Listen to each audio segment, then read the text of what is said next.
आज हम लोग पढ़ेंगे गुलाम वंश के बारे में। किस बारे में पढ़ेंगे? गुलाम वंश के बारे में, अर्थात संतलत काल के बारे में पढ़ेंगे। इसे हम लोग कहते हैं दास वंश भी कहते हैं। गुलाम वंश को कहते हैं दास वंश भी कहते हैं। तो गुलाम वंश, इसे हम लोग क्यों गुलाम वंश कहते हैं? क्योंकि जो गुलाम वंश है यह किसी न किसी राजा क्या रहा है? गुलाम रहा है। किसी न किसी राजा क्या रहा है? दास रहा है, गुलाम रहा है। इसे हम लोग क्या कहते हैं? इसलिए हम इस लोग क्या कहते हैं? गुलाम वंश का नाम से जानते हैं। ठीक, तो गुलाम वंश जो है हम लोग जानते हैं जो कुतुबुद्दीन ऐबक था, जो कुतुबुद्दीन ऐबक था वह मोहम्मद गौरी क्या था? गुलाम था। मोहम्मद गौरी के पास उनके पास कोई लड़का नहीं था, कोई भी उनके पास बेटा नहीं था। तो मोहम्मद गौरी जब पृथ्वीराज चौहान को हराया और पृथ्वीराज चौहान को लेकर के अपने राज्य की ओर चला, अपने देश की ओर चला, तो अपना पूरा साम्राज्य किसको सौंप देता है? किसको? कुतुबुद्दीन ऐबक को सौंप देता है। तो हम लोग समझते हैं गुलाम वंश। तो गुलाम वंश की स्थापना 25 जून 1206 ईस्वी को, गुलाम वंश की स्थापना 25 जून 1206 ईस्वी को कुतुबुद्दीन ऐबक के द्वारा किया गया था। और 25 जून 1206 ईस्वी को कुतुबुद्दीन अपना राज्याभिषेक भी कराता है। देख, अर्थात इसी दिन कुतुबुद्दीन ऐबक क्या गद्दी पर बैठता है। तो गुलाम वंश की स्थापना किसने किया था? गुलाम वंश की स्थापना कुतुबुद्दीन ऐबक ने 1206 ईस्वी में किया था। ठीक, आगे गुलामों को फारसी भाषा में बंदगा कहा जाता है। पूछा जाता है कि गुलामों को फारसी भाषा में क्या कहा जाता है? तो गुलामों को फारसी भाषा में बंदगा कहा जाता है तथा इन्हें सैनिक सेवा के लिए खरीदा जाता था। गुलामों को फारसी भाषा में हम लोग कहते हैं बंदगा और इन्हें सैनिक सेवा के लिए क्या किया जाता था? खरीद लिया जाता था।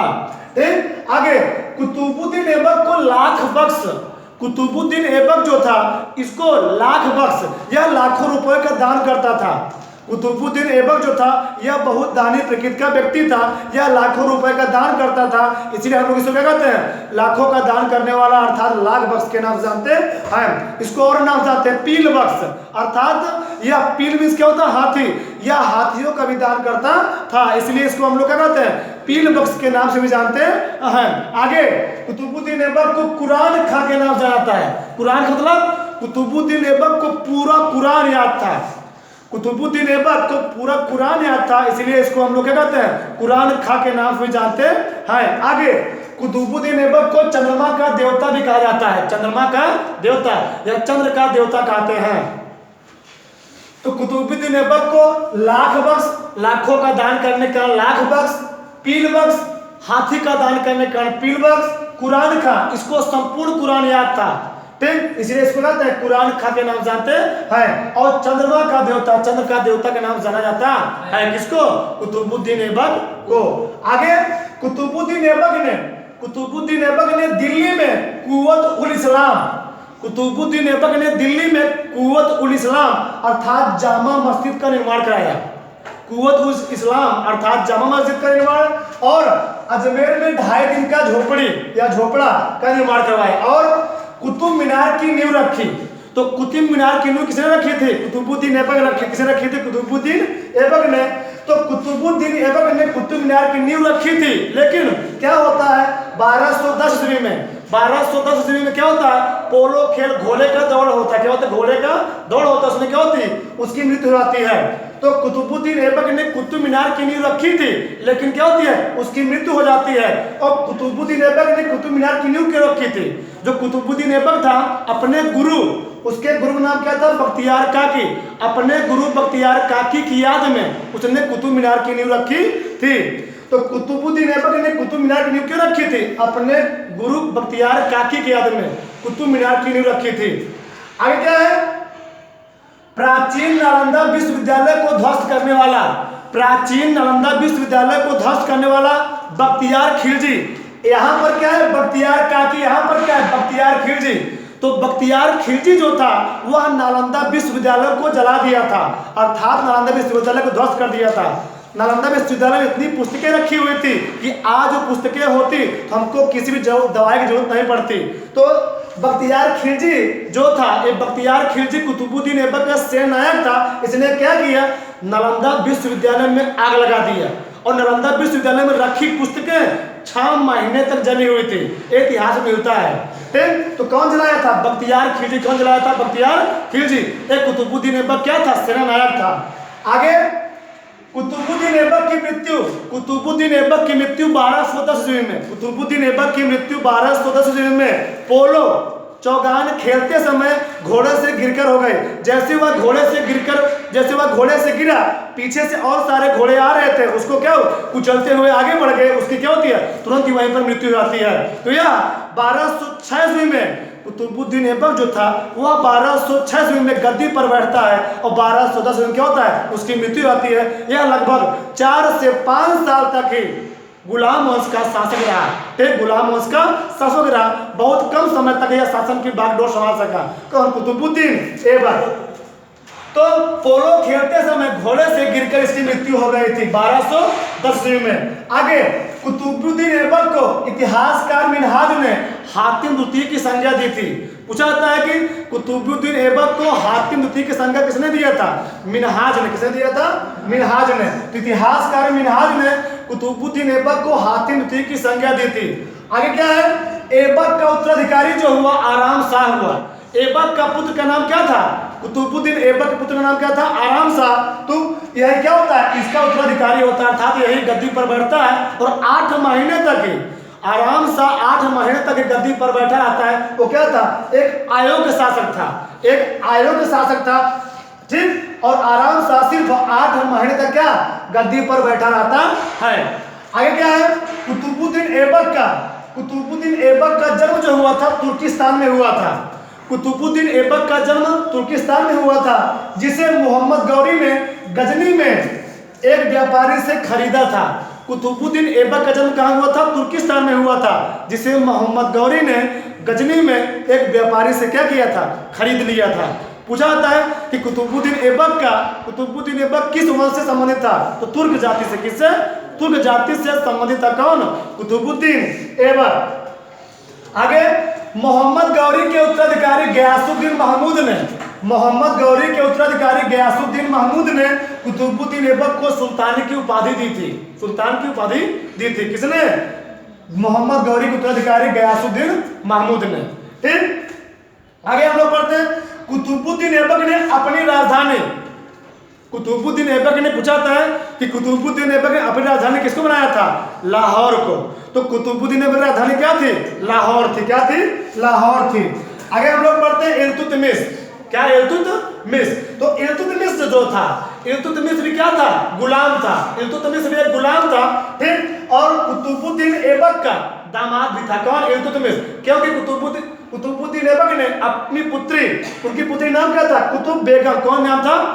कुतुबुद्दीन ऐबक की पुत्री नाम क्या था? कुतुब बेगम। कुतुब बेगम उन्होंने अपनी पुत्री की शादी किससे कर दी थी? इल्तुतमिश से की थी। इसलिए इल्तुतमिश क्या था? कुतुबुद्दीन ऐबक का दामाद भी था। ठीक, तो आगे हम लोग पढ़ते हैं इल्तुतमिश के बारे में। तो आराम शाह की, इल्तुतमिश ने क्या किया? आराम शाह की दिल्ली के निकट जड़ नामक स्थान पर हत्या करके 1211 ईस्वी में इल्तुतमिश गद्दी पर बैठता है। तो इल्तुतमिश जड़ नामक स्थान पर आराम शाह की हत्या करके वह गद्दी पर बैठता है। कौन? इल्तुतमिश। तो दिल्ली सल्तनत का वास्तविक संस्थापक इल्तुतमिश को ही माना जाता है। पूछा जाता है कि दिल्ली सल्तनत का या गुलाम वंश का या दास वंश का वास्तविक संस्थापक किसे माना जाता है? इल्तुतमिश को। क्यों माना जाता है? क्योंकि इल्तुतमिश गुलाम वंश का एक ऐसा शासक था जिसने 26 वर्षों तक क्या किया था? शासन किया था। क्या किया था? शासन की बागडोर संभाला था। अर्थात गुलाम वंश में सबसे अधिक शासन काल किसका था? इल्तुतमिश का था। ठीक, तो दिल्ली सल्तनत का वास्तविक संस्थापक किसे माना जाता है? इल्तुतमिश को माना जाता है, क्योंकि यह गुलाम वंश में 26 वर्ष तक शासन की बागडोर संभाला था। इसीलिए इल्तुतमिश को गुलाम वंश का वास्तविक संस्थापक के नाम से जानते हैं। आगे इल्तुतमिश जो था पहला तुर्क सुल्तान था जिसने शुद्ध अरबी के सिक्के और चांदी का टका और तांबे का जीतल चलाया था। इल्तुतमिश पहला ऐसा कौन? तुर्क सुल्तान था जिसने शुद्ध अरबी के सिक्के और तांबे का टका आदि सिक्के चलवाए थे। किसने? इल्तुतमिश ने। आगे इल्तुतमिश ने 40 सरदारों का एक संगठन बनाया था। इल्तुतमिश 26 वर्षों तक शासन क्यों किया? क्योंकि इल्तुतमिश ने अपने ही साम्राज्य में 40 सरदारों का, जो मेन सरदार थे, 40 सरदारों का एक संगठन बनाया था, जिसे हम लोग क्या कहते हैं? चिहलगानी। क्या कहते हैं? तुर्कान चिहलगानी के नाम से जाना जाता है। इल्तुतमिश ने 40 सरदारों का एक संगठन बनाया था, जिसे हम लोग क्या कहते हैं? तुर्कान चिहलगानी के नाम से जानते हैं। ठीक, तुर्कान चिहलगानी संगठन के कारण, 40 सरदारों के संगठन कारण ही वह गुलाम वंश का सबसे अधिक लंबे वर्ष तक शासन करने वाला क्या रहा? शासक रहा। कौन है? इल्तुतमिश। 40 सरदार होते क्या थे? जैसे हम लोग जानते हैं सुपर 30, उसी तरह क्या थे? 40 सरदार। एक क्या थे? मेन सरदार थे।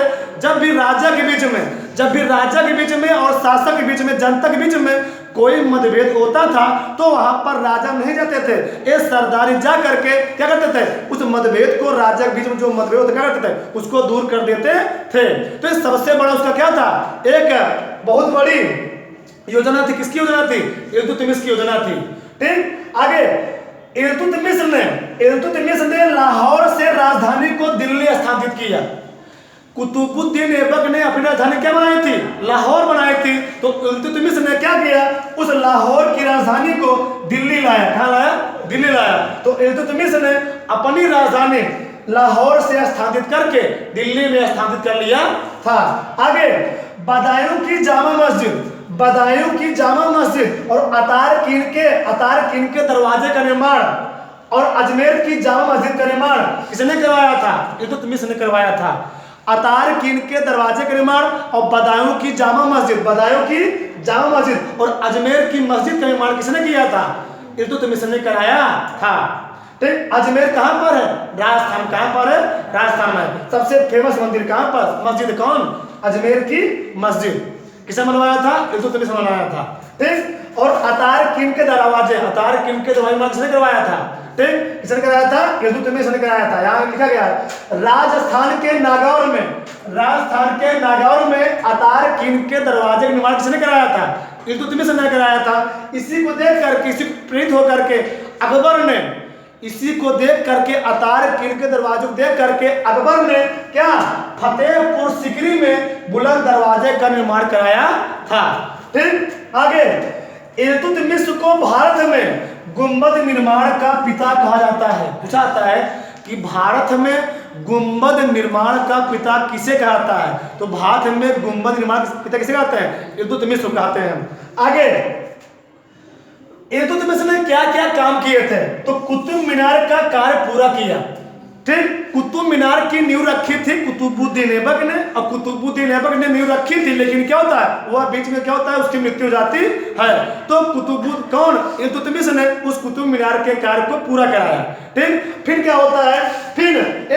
जो कुतुब मीनार था वो 5 मंजिला था। क्या था? 5 मंजिला था। उसमें 373 सीढ़ियां हैं। क्या होता है?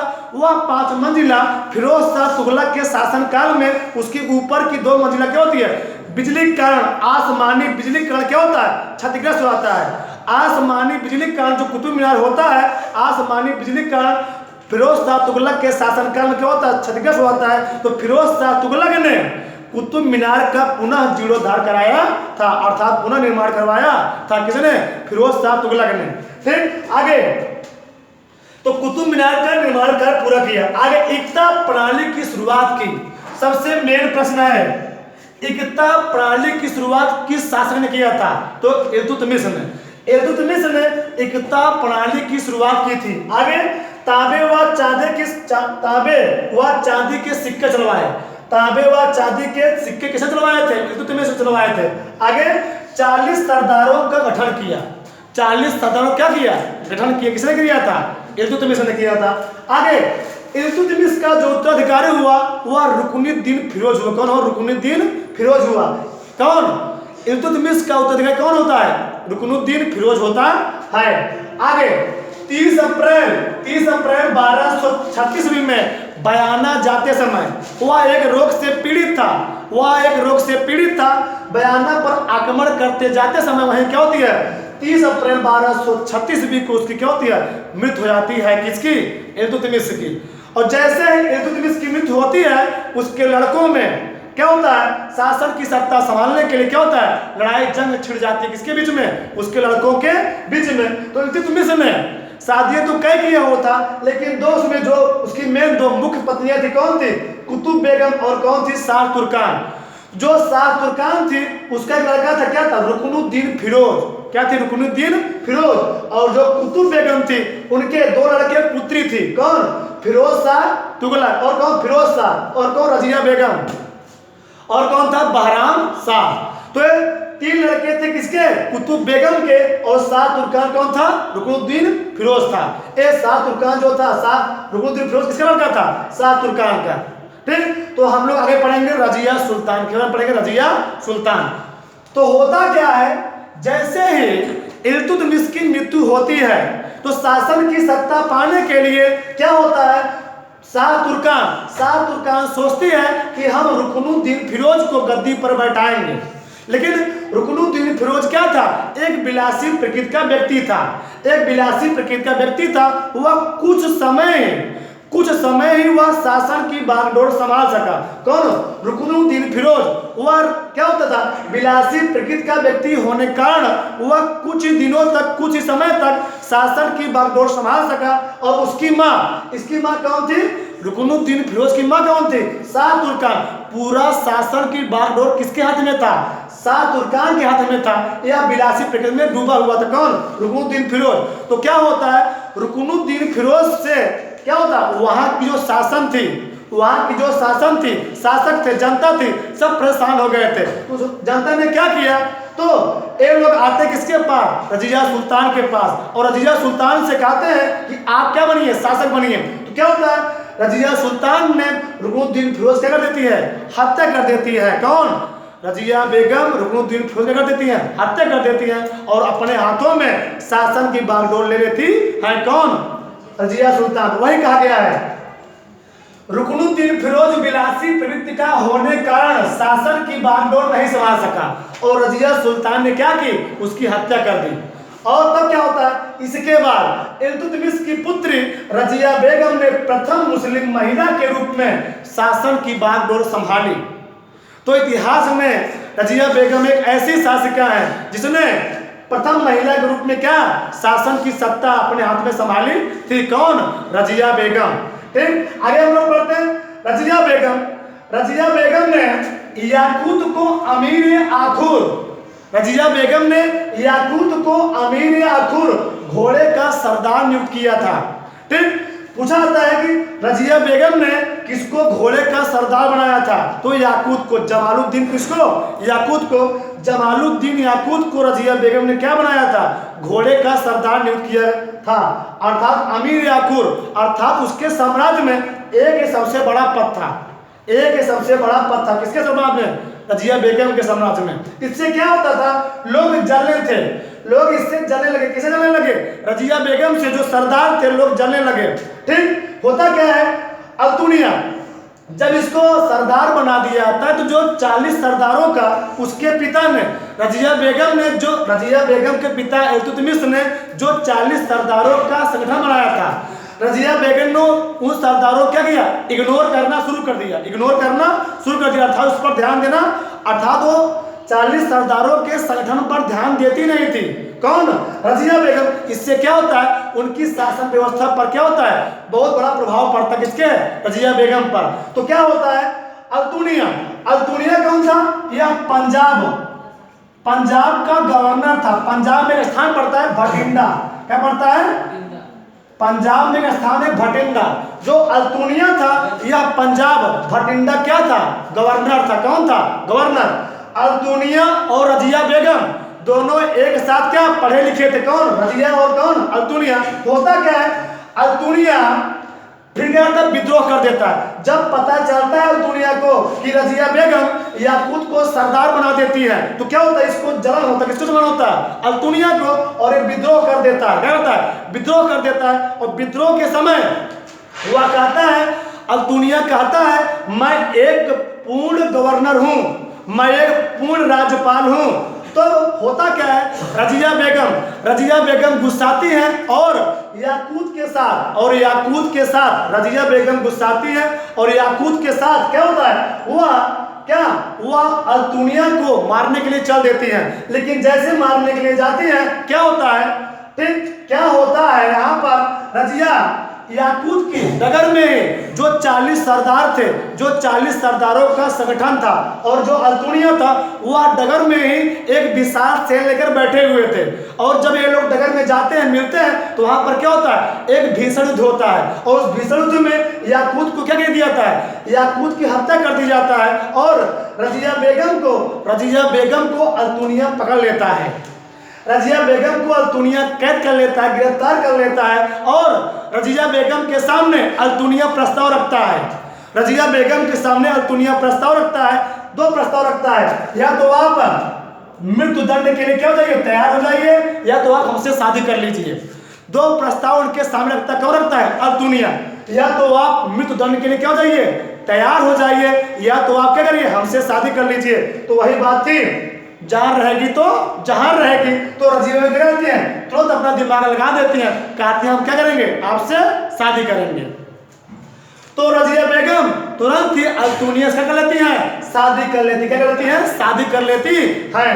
कौन, रजिया बेगम। फिर क्या होता है, रजिया की शादी किसके साथ हुई, अल्तुनिया के साथ। किसके साथ हुई, अल्तुनिया के साथ। फिर अल्तुनिया के साथ शादी करके रजिया बेगम शासन की बागडोर कई बार पाने की कोशिश की, लेकिन क्या रही, असफल रही। फिर क्या होता है, रजिया बेगम और अल्तुनिया एक बार क्या होता है, कैथल नामक स्थान पर ये लोग अपनी सेना के साथ जा रहे थे। रजिया बेगम और अल्तुनिया कैथल से होकर के एक छोटी टुकड़ी के साथ, छोटी सेना के साथ जा रहे थे। वहां पर बहराम शाह, किसका, बहराम शाह कौन था, रजिया बेगम का छोटा भाई था। वहां पर बहराम शाह बैठा हुआ था, घाट लगाकर बैठा हुआ था। और जैसे ही वहां पर अल्तुनिया और रजिया बेगम पहुंचते हैं, बहराम शाह उन पर आक्रमण कर देता है, एक विशाल सेना लेकर के आक्रमण कर देता है। और 13 अक्टूबर 1240 ईस्वी को कैथल नामक स्थान पर दोनों क्या कर देता है, हत्या कर देता है, हत्या करवा देता है। कौन, बहराम शाह। ये कौन था, रजिया बेगम का छोटा भाई था। तो रजिया बेगम का छोटा भाई बहराम शाह अल्तुनिया और रजिया बेगम क्या कर देता है, कैथल नामक स्थान पर क्या कर देता है, हत्या कर देता है। ठीक, कहीं कहीं इतिहास में लिखा गया है, जो कैथल नामक स्थान पर जब लड़ाई होती है, जब जंग छिड़ता है, तो क्या होता है, अल्तुनिया धुएं मारा जाता है, लेकिन रजिया बेगम भाग जाती है वहां से। क्या, जंग से उनके सैनिक होते हैं वहां से भाग जाते हैं, तो वहां रजिया बेगम भी भाग जाती हैं। तो एक जंगल में जाती हैं, जंगल क्या होते हैं, वहां रहते हैं जार, जंगल आते हैं जार। और रजिया बेगम एक फकीर का रूप धारण करके, एक फकीर का वेश बना करके वहां जाती हैं। ठीक, तो जब वहां फकीर का वेश बना के जाते हैं, वो बहुत थकी हुई थी। कौन थकी हुई थी, रजिया बेगम बहुत थकी हुई थी, उनको भूख लगी हुई थी। तो उन्होंने जाटों से कहा हमको क्या दीजिए, कुछ भोजन दीजिए। तो जाट लोग उनको क्या, कुछ रोटी देते हैं। फिर वह रोटी खा करके सो जाती। कौन सो जाती है, रजिया सुल्तान वहां पर सो जाती हैं। और जब सोती हैं तो जाट लोग क्या, जब सोती है तो जाट लोग इनके शरीर पर बहुत सारे आभूषण को देख करके, ये क्या थी, राजकुमारी थी ना, कौन थी, ये राजकुमारी थी। इनको शरीर पर पूरा सोना लदा देख करके जाट लोग इनको वहीं पर करते थे, हत्या कर देते। किसकी, रजिया बेगम की हत्या कर देते हैं। और जितना सोना चांदी था सब क्या करते थे, सब ले लेते। कौन, जाट लोग। ठीक, ये भी कहीं कहीं इतिहास में मिलता है। ठीक, आगे तो अगला शासक कौन बना, तो रजिया बेगम और अल्तुनिया की हत्या करके अगला शासक कौन बना, बहराम शाह, इसका भाई। ठीक, अगला गुलाम वंश का अंतिम शासक कौन था, ससमुद्दीन कैमूस। कौन था, ससमुद्दीन कैमूस था। पूछा गया है कि गुलाम वंश का अंतिम शासक कौन था, ससमुद्दीन कैमूस था। कौन था, ससमुद्दीन कैमूस था। ठीक, आगे रजिया के पतन का कारण क्या था, रजिया के पतन का कारण क्या था, मेन रीजन क्या था, मिनहाज के अनुसार, इतिहासकार मिनहाज के अनुसार उसका नारित्व का होना है। रजिया बेगम का नारित्व का होना ही उसके शासन का सबसे बड़ा क्या था, पतन का कारण था। मुस्लिम साम्राज्य में कोई भी व्यक्ति नारी को एक शासक के रूप में नहीं दिखना चाह रहा था। उनके रजिया बेगम के अंदर एक सरदार के, एक बादशाह का सभी गुण विद्यमान था, लेकिन वह क्योंकि नारी थी, नारी का होना ही उसके अंदर क्या था, उसके साम्राज्य के विषम क्या था, पतन का कारण था। अगला कारण क्या था, 40 सरदारों पर ध्यान न देना। जैसे रजिया बेगम सुल्तान बनती हैं तो उसके पिता द्वारा बनाया गया 40 सरदारों के संगठन पर रजिया बेगम अपना ध्यान हटा देती हैं। अगला, याकूत को सेनापति बनाना भी क्या था, रजिया बेगम के पतन का, साम्राज्य के पतन का मेन कारण था। अगला क्या था, पारिवारिक मतभेद होना। रजिया बेगम के भाइयों क्या था, पारिवारिक मतभेद था। उसके भाई चाहते थे क्या, हम बने क्या, शासक, लेकिन रजिया बेगम क्या ऐसा नहीं चाहती थी। तो उसके पतन के कारण थे, किसके, रजिया बेगम के पतन के कारण थे। जय हिंद, जय भारत।